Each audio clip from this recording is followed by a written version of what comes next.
जैसे कि आप लोगों ने पिछले एपिसोड में देखा था, उस टीम को ज्वाइन करने के लिए एक पर्सन आता है। क्या तुम लोग फर्स्ट प्लेस हासिल कर पाओगे? अगर तुम लोग ऐसा कर पाते हो तो मैं तुम्हें जरूर ज्वाइन करूंगा। हम देखते हैं ये जो आदमी है ये बहुत ही ज्यादा बड़ा और हट्टा कट्टा होता है।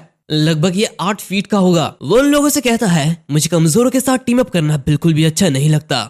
मैं सिर्फ इस असेसमेंट में फर्स्ट प्लेस पाना चाहता हूँ। तो वो जो फेंग यून होता है वो उससे कहता है, मैंने तुम्हें इससे पहले भी हमारे ग्रुप में ज्वाइन होने के लिए इन्वाइट किया था, लेकिन तुमने नकार दिया। तो वो आदमी उससे कहता है, अगर टीम बनाने की ऐसी बकवास रूल नहीं होती तो मैं कभी भी टीम नहीं बनाता और ना ही तुमसे पूछता। लेकिन इस असेसमेंट के लिए मुझे टेम्पररी किसी टीम में ज्वाइन होना होगा। तो वहाँ के सभी लोग उस आदमी को ही देख रहे होते हैं, जहाँ पर लुफिन कहता है, ये आदमी आखिर ये कौन है? मैंने फ्रेशमैन असेसमेंट के टाइम तो इसे नहीं देखा। तो जियाओ किन उससे कह रही होती है, उसका नेम मैंग जिया है। वो एक ट्रांसफर स्टूडेंट है जो कि नेशनल ट्रायल के दौरान यहाँ पर आया था। और मैंने सुना है कि ये जो मैंग जिया है ये मिलिट्री फैमिली से आया है, जिसकी वजह से वो अपने यंग एज से ही डिसिप्लिन और प्रैक्टिस में काफी ज्यादा स्ट्रिक्ट है। और जब वो यहाँ पर ट्रांसफर हुआ था तब तुम यहाँ पर नहीं थे, तो सभी को ये लगता है कि वो यहाँ पर सबसे ज्यादा स्ट्रॉन्गेस्ट है।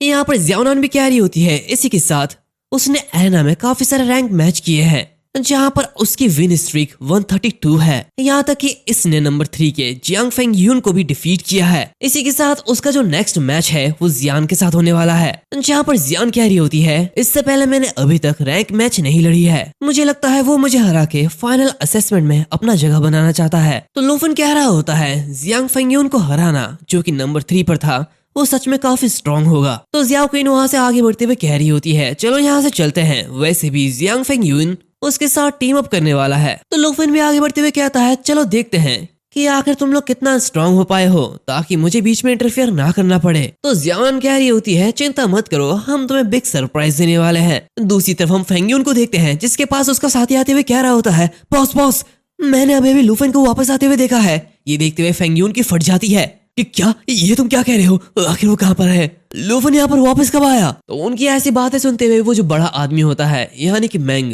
वो कहता है, लुफिन आखिर ये कौन है और सभी लोग इतना डरा हुआ रिएक्शन क्यों दे रहे हैं? वहाँ पर सब लोगों की फटी पड़ी होती है। लुफिन का नाम सुनकर सभी लोग कांप रहे होते हैं। तभी फेंग यून कहता है, वो एक ड्रैगन टेमर है, क्विंग यून क्लास का नंबर 1, और अगर वो वापस आ चुका है तो इसका मतलब हम फर्स्ट कभी नहीं आ सकते। ये सुनते हुए मैं काफी ज्यादा गुस्सा हो जाता है। ये क्या बकवास कर रहे हो? फाइटिंग शुरू होने से पहले ही तुम अपनी हार कैसे मान सकते हो? वो इतनी जोर से चीखता है कि वो सभी लोग डर जाते हैं। वो लोगों से कहता है, मैंने तुम लोगों को इसलिए ज्वाइन किया है क्योंकि तुम लोग अभी सबसे आगे हो। सिर्फ इसीलिए ही मैंने तुम लोगों को ज्वाइन किया है ताकि मैं फर्स्ट प्लेस हासिल कर पाऊं। अभी जो तुम्हारा कॉन्फिडेंस था आखिर वो कहाँ चले गया? तभी वहाँ पर एक पर्सन उसके छाती पर लगे हुए एम्बलम को नोटिस करता है और कहता है, ओ माय गॉड, ये तो वही एम्बलम है। यानी कि इस ड्रैगन कंट्री पे 4 ग्रेट एस आर्मीज को छोड़ के द ब्लड क्लैड आर्मी सबसे स्ट्रॉन्गेस्ट कंप्रहेंसिव मिलिट्री फोर्स है। तो वहाँ के लोग कह रहे होते हैं कि क्या ये तुम क्या बकवास कर रहे हो? क्या ये सच है? लेकिन वो तो हमसे सिर्फ 2 साल ही बड़ा है, तो फिर उसके पास मिलिट्री का ऑनर्स कैसे हो सकता है? तो दूसरा पर्सन कहता है, मैं मजाक नहीं कर रहा हूँ। उसके एम्बलम पर जो 3 ब्लड प्लम ब्लॉसम्स है, इसका मतलब यह है कि वो ब्लड क्लैड आर्मी के 100 सोल्जर को कमांड कर सकता है। ये blood clad army 3rd rank medal of merit है। तभी मैंग भी अपनी कहानी सुनाता है, जब मैं छोटा था मैंने ब्लड क्लैड आर्मी को ज्वाइन किया था। तब मुझे बॉर्डर पर बीस्टाइड में भेज दिया गया। उन कॉर्प्सेस के माउंटेन्स में और खून के समुद्रों में मैंने अपने कॉम्बैट प्रोफेशन को अवेकन किया। मेरा गोल सबसे यंगेस्ट ग्रेट जनरल बनना है ताकि मैं नेशन को प्रोटेक्ट कर पाऊं। सभी लोग उसकी बातें सुनते हुए हैरान होते हैं, क्या वो सच में ब्लड क्लैड आर्मी से है? अनबिलीवेबल। जब हम स्कूल में थे तब वो बैटलफील्ड में मॉन्स्टर से फाइट कर रहा था। ये तो पक्का खिलाड़ी है। तभी मैंग अपना हाथ आगे बढ़ाता है, इसी वजह से मुझे हर एक असेसमेंट में फर्स्ट प्लेस हासिल करना होगा ताकि मैं जल्दी ग्रेजुएट हो पाऊं और ब्लड क्लैड आर्मी में शामिल हो पाऊं। तो क्या अब तुम्हारे पास लुफिन को हराने का कॉन्फिडेंस है?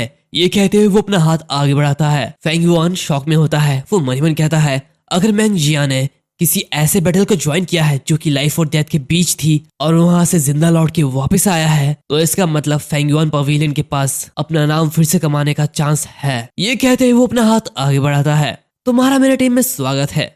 तो मैंग भी उसकी हाँ में हाँ मिलाता है। सभी लोग ये देखते हुए काफी खुश होते हैं। वो लोग शेयर कर रहे होते हैं कि ब्रदर मैंग की प्रेजेंस सच में काफी ज्यादा है। उसकी बातों में ही इतनी और है तो फाइट में कितनी ज्यादा और होगी। तो फैंगवान का साथी रुकते हुए क्या रहा होता है, रुक जाइए बॉस जियांग, क्या हम लोग कुछ ज्यादा ही जल्दी सेलिब्रेट नहीं कर रहे हैं? लूफेन ड्रैगन कंट्री का हीरो है जिसने नेशनल ट्रायल में पार्टिसिपेट लिया था। तो फैंगवान कहता है तो क्या हो गया, ब्रदर मैंग की रिज्यूम उसे हराने के लिए काफी है। तो मैंग कह रहा होता है अच्छा वो नेशनल ट्रायल, अब जबकि तुमने इसके बारे में मेंशन कर ही दिया है तो मुझे कुछ बताने दो। उसके पास कुछ ड्रैगन पेट्स तो जरूर है लेकिन लूफिन के पास फ्रंट लाइन का एक्सपीरियंस नहीं है, लेकिन फिर भी मैं देखना चाहता हूँ कि आखिर वो कितना ज्यादा स्ट्रॉन्ग है। और इसी के साथ सीन चेंज होता है, हमें शाम का सीन ड्रैगन कैपिटल के अकेडमी के विला नंबर 2 का सीन दिखाया जाता है, जहाँ पर लूफिन उन लोगों को काफी सारा वेपन्स देता है। जियाओनान कह रही होती है ये तो बहुत ही ज्यादा पावरफुल है, तो जियाओकिन कहती है ये बहुत ही ज्यादा वैल्यूएबल है, इसका स्टैट्स हमारे यूज करने के लिए काफी है। तो जियाओनान कह रही होती है हे भगवान हमारे सीनियर ने हमें ये सब दिया है।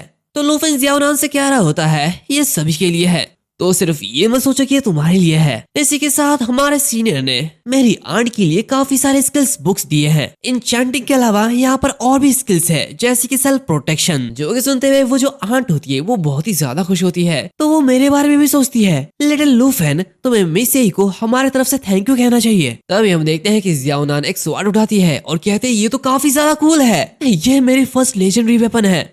यहाँ पर जियाओ क्वीन भी अपनी वेपन को लेती है और कहती है मैं यकीन नहीं कर सकती मेरे डैड जो खरीद सकते हैं ये उससे भी ज्यादा वैल्यूएबल है। यहाँ पर जियान भी कहती है थैंक यू सो मच लूफिन, सिर्फ ये एन्चेंटमेंट इफेक्ट ऐसी चीज है जिसे मैं कभी अफोर्ड नहीं कर पाती। सभी लोग काफी खुश होते हैं। जियान कहती है ऑसम, ये एक बहुत ही बड़ा अपग्रेड है, इससे मेरी स्टैट्स डबल हो चुकी है। तो जियाओ क्वीन भी कहती है सीनियर की हेल्प से हम इस एग्जाम में बहुत ही अच्छा परफॉर्म कर सकते हैं। तभी जियान वहां पर आते हुए कहती है लूफिन तुम्हें सीनियर सिस्टर को यहाँ पर एक डिनर के लिए इनवाइट करना चाहिए ताकि हम सब उन्हें थैंक यू कह सके। तो आंटी भी कह रही होती है हाँ ये बिल्कुल सही कहा, हम उनका कर्ज कभी नहीं चुका पाएंगे। तो लूफिन कहता है अरे इसमें तो काफी टाइम लग जाएगा, लगभग 1 महीना, वो भी अपने फैमिली मैटर्स में काफी ज्यादा बिजी है। तभी कहीं से एक आवाज आती है। लूफिन कहता है कि क्या कोई यहाँ पर है? यहाँ पर आंटी हान कह रही होती है तब तक तो एग्जाम भी खत्म हो जाएगा और हम यहाँ पर नहीं होंगे, हम तब अपनी छुट्टियां मना रहे होंगे। यहाँ पर लूफिन वो आवाज सुनते हुए बाहर आता है, जहाँ पर उसके सामने एक आदमी खड़ा होता है। ये देखते हुए लूफिन कहता है आप कौन हो? तो वो आदमी अपना चश्मा निकालते हुए कहता है एक्सक्यूज मी, क्या आप मिस्टर लूफिन हैं? प्लीज मुझे अपने आप को इंट्रोड्यूस करने दीजिए, मेरा नाम मारुज़ो है और मैं स्नो कंट्री से यहाँ पर आया हूँ। यंग मास्टर आंद्रे ने मुझे अपने साथ आपके टेरिटरी के लिए कुछ रिनोवेशन प्रोजेक्ट भेजे हैं। एंड गाइस इसी के साथ ये जो एपिसोड है वो यहाँ पर खत्म होता है। और हाँ पिछले ट्वीट में तो 100 ट्वीट हुए नहीं, तो मैं उस ट्वीट का लिंक फिर से दे देता हूँ, जाओ और फिर से रीट्वीट करो, जितनी आईडी से हो सके उतनी आईडी से रीट्वीट करो। अगर नहीं आता तो प्लीज यूट्यूब में सर्च करके देख लो कि आखिर ट्वीट कैसे करते हैं, लेकिन प्लीज यार कर दो, मैं तभी अपना नेक्स्ट एपिसोड ला पाऊंगा। और हाँ इसका जो नेक्स्ट एपिसोड है वो तुम्हें शायद से मानवा स्पार्क चैनल में मिले, क्योंकि अभी कोई मेरा चैनल मोनेटाइज नहीं है और मुझे अपने चैनल को मोनेटाइज करना है, तो इसलिए मुझे अभी उसी से स्टार्ट करना होगा। तो फटाफट जाओ और उस चैनल पे 1000 सब्सक्राइबर्स कंप्लीट कर दो। तो मिलते हैं अगले वीडियो में, तब तक के लिए बाय बाय।